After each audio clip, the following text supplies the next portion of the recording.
to the Big Three. I'm here to give you a roundup of Liverpool today. First, we'll start off with the big news. Obviously, I'm a bit late to this one. The Salah contract. I'm so happy with this one. Obviously, the King signing on for us for another 3 years. A lot of money though, to be fair. But yeah, I think it settles the debate. You get the best Salah next season now. So you've got to be happy with that. That's upped our transfer business from a 3 or 4 where I was at to a 7 or 8. Obviously, it comes at a sacrifice with Mane. We'll get onto that a little bit later. But yeah, Salah signs for 3 years. The King is here to stay. Moving on, we're going to talk about the board and who's not spending much money again. I think Liverpool fans have got this. They think it's a better summer than what it is. I think at the minute. I think a lot about what we've done, and obviously we lost a massive player in Mane, and we've replaced him with a open coming talent, but he's not proven yet, and that's what we're relying our hopes on. And I think it's a bit risky to do that, but the fee we paid for him is crazy for me, because look at what we've had to do to pay that. You've got rid of the likes of Nico Williams, a decent squad player, Minamino, crucial in the cups. Obviously, he was a top goal scorer in the cups early on. Played a pivotal part in the early rounds. Norwich away, I can remember that game clearly. Him and Origa, another player who's gone.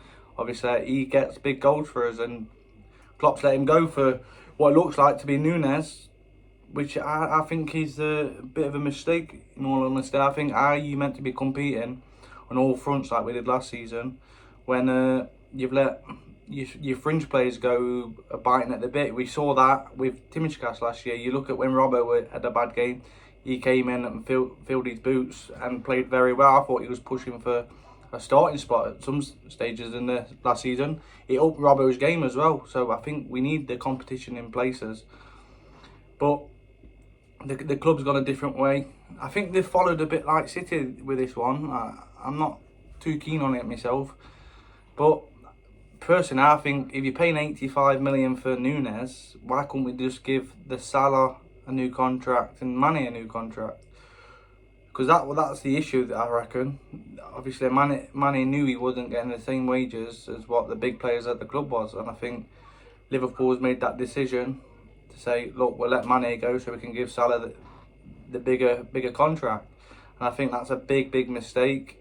But hopefully I'm wrong, and we'll see next season. I think NUNEZ has to hit between 15 and 20 Premier League goals to say, you know, they made the right call. And you're asking a lot there. He's a 22-year-old kid who's just come from the Portuguese league, and he's only had one good season, which obviously he played well against us home and away. But yeah, I have my doubts about that one.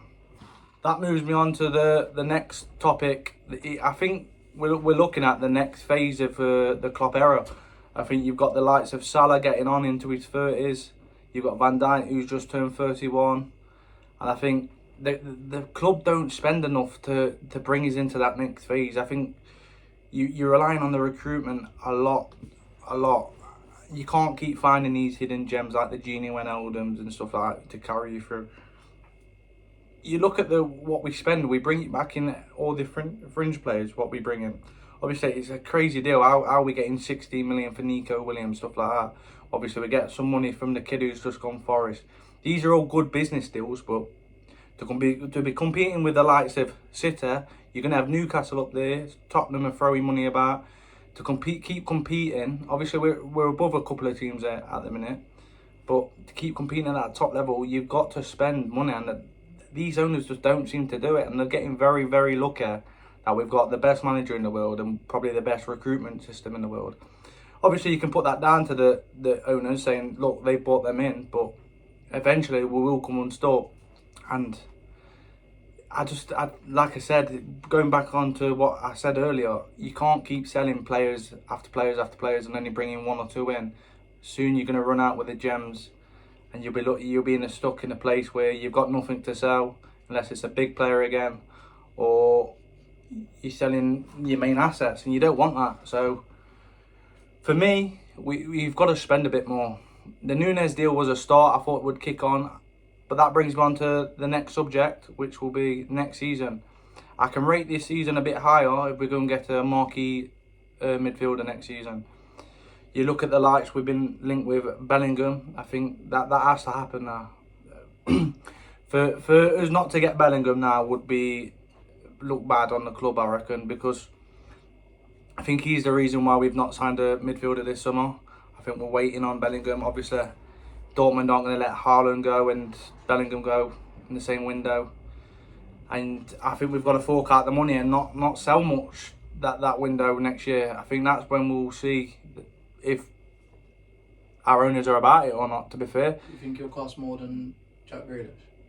It could do, because I think you're looking around 80 to 110 million quid mark. I think around there, but that's a lot for Liverpool. So we'll see on that one. I hope we get in.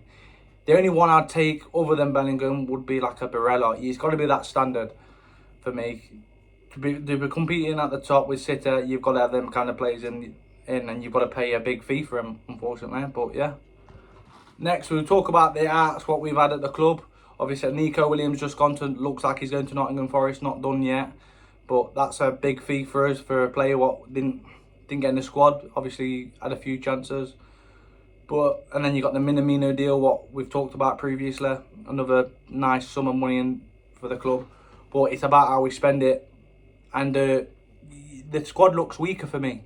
You look at off the starting 11, we've got probably 13, 14 players where you can chuck them in and think they'll do a job. After that, I think we're a bit thin. I know City have trimmed the squad a bit, but we've got to be trying to be better than City, and that's where I think we're falling short at the minute. That will do because that's what City are doing, so we're able to compete. We don't want to be competing, we want to be overtaken. So for me, it's one of them. Obviously, good luck to Nico. He's an alright player. We've got Kelvin Ramsey now. We'll see what he's like. So yeah, that's the roundup of Liverpool. Obviously, I'll rate the transfer business around 4.5, 5, just for the players who's gone. Obviously, we brought NUNEZ in, a few young lads, Carvalho, Ramsey. It's a decent sum. I wouldn't say it's good, but I think it improves it next season if we bring that world-class midfielder in. Let's end it on this, Max. Will Liverpool win the title? Were you going to back your team or not, mate? Yeah, I've changed my mind on this one. Salah signing that deal, he's guaranteed 20 goals, and obviously Van Dijk at the other end. If you look at you're not conceding him. They've lost Sterling and they're thin on the ground now going forward. They're relying a lot on Haaland, who gets a lot of injuries. So if he gets an injury, that you could see City in trouble next year. But yeah, that's all for that. And obviously, we'll be back when we've got some bigger news on Liverpool. See you later.